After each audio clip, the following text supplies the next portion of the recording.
Okay, let's kick off this explainer. We are about to go on a pretty wild journey today. We're starting way out in the grand, universe-spanning mysteries of ancient prophets, and we're going to bring it all the way down to the super practical blueprints for our everyday homes. We'll be looking at some fascinating source material that spans thousands of years, truly bridging the awe-inspiring cosmic with the deeply personal. To set the stage, picture this. It's 1947. Young Palestinian shepherds are just out tending their flocks. One of them tosses a rock into a cave in the Qumran Valley, hears a pot shatter, and literally stumbles upon what we now call the Dead Sea Scrolls. Hidden inside those clay jars were 981 ancient books. I mean, that is a staggering amount of history that completely changed our understanding of ancient scriptures overnight. So here's our roadmap for today. We're looking at 1. The Mysteries of Idris. 2. The Banned Book of Enoch. 3. A Journey to the Heavens. 4. The Prophetic Social Blueprint. 5. The Sacred Marital Bond. And finally, 6. Prophetic Character in Practice. We got a lot of fascinating ground to cover, so let's just jump right in. Section 1. The Mysteries of Idris. Our sources neutrally lay out some absolute game-changing earthly achievements for Hazrat Idris, who's widely recognized as one of the earliest prophets with just this immense intellect. Traditions state that he was literally the first human being to ever write with a pen. Before him, that concept just didn't exist. He was also the very first person to sew garments, so essentially history's first tailor. And when he saw corruption spreading, he didn't just stand on the sidelines. He was the first to actually invent weapons and take up arms to protect the innocent. Plus, his intellect reached all the way to the stars. He established the foundations of astronomy and charted the heavens into a structured 360-day calendar. Section 2. The Banned Book of Enoch. But beyond all those incredible earthly inventions, there's a whole other, way more mysterious dimension to what he left behind. Among those 981 Dead Sea Scrolls we just talked about was the famous Book of Enoch. But you're probably not going to find it in standard scriptures today. Why? Well, it was labeled apocryphal. It was essentially banned and hidden away by early religious authorities because it contained this startling, unexplained knowledge about the universe, celestial bodies, and the arrival of fallen angels.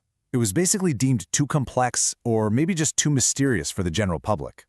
And honestly, this perfectly illustrates why he was known in these ancient texts as the guardian of treasures. Traditions tell us he was handed 30 distinct scriptures or sahifas detailing incredibly complex celestial mechanics. He even documented the arrival of 200 watchers or angels descending to Earth. This was profound cosmic knowledge that was arguably meant to be put in a time capsule, safely tucked away until future generations were actually ready to comprehend it.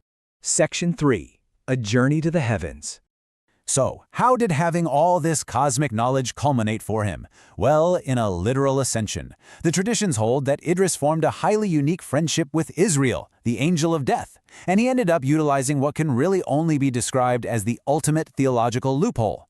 He asked his friend to let him temporarily taste death. Then he asked to witness hell so he could truly understand the fear of God. And finally, he asked to enter the gates of heaven. But once he was inside, he absolutely refused to leave. When they asked him why, he cleverly cited the divine rules. God decrees every soul must taste death, check. Every soul must pass hell, check. And whoever enters heaven is never to be expelled, check. He checked all the boxes, and according to tradition, the divine decree allowed him to stay, and he resides up in the heavens to this day.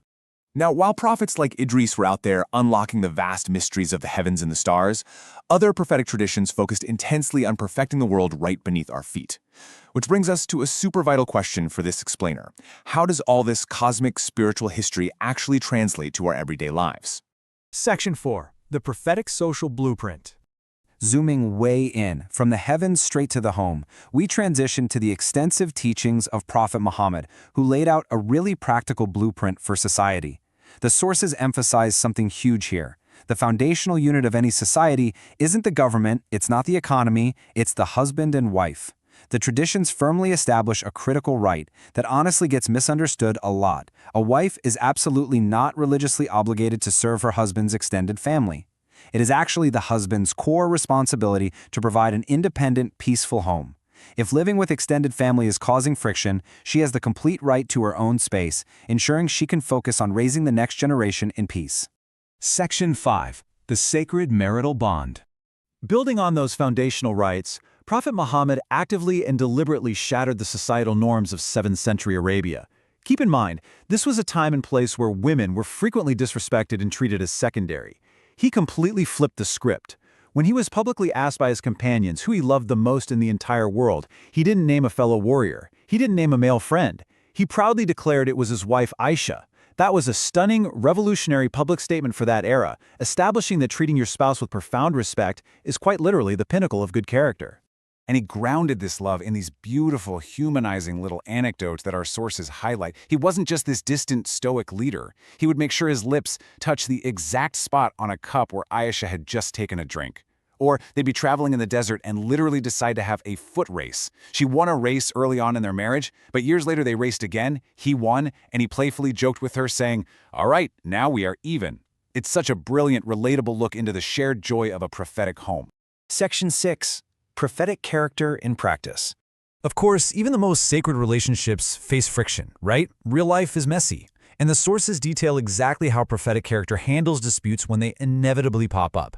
One day, the prophet found out his daughter Fatima and her husband Ali were having a disagreement. When he went over to their home, he didn't sit in a chair and entertain accusations from either side. Nope. Instead, he lay right down on the dusty floor between them. He took Ali's hand, placed it on his chest, took his daughter Fatima's hand, placed it over Ali's, and simply made them declare peace. He physically bridged the gap, showing that connection is just far more important than who was right or wrong in the argument.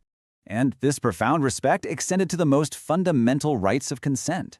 When Ali originally came to ask for Fatima's hand in marriage, the Prophet had actually already received divine endorsement for the match. But you know what he did? He still went directly to his daughter and sought her explicit verbal permission before proceeding. He absolutely refused to bypass her consent. And when they finally did get married, he kept the ceremony itself incredibly simple, yet he was so generous that he made sure the entire city of Medina was fed at the wedding feast. Ultimately, when you look at both the cosmic mysteries of Idris reading the stars and the earthly blueprints of Muhammad mediating on a dusty floor, they point to this singular, beautiful concept mentioned in the sources, ahsan. Ahsan is the practice of doing things not just adequately, but beautifully. It's the difference between just owning a sacred book and taking that extra bit of care to wrap it in velvet. It's about performing every single action with the absolute utmost excellence and aesthetic care. So, as we wrap up this explainer, having journeyed from the absolute farthest reaches of the heavens directly into the heart of the home, I want to leave you with one final provocative thought to chew on today. Are you just going through the motions, or are you truly striving to live your life beautifully? Thanks so much for exploring this with me today.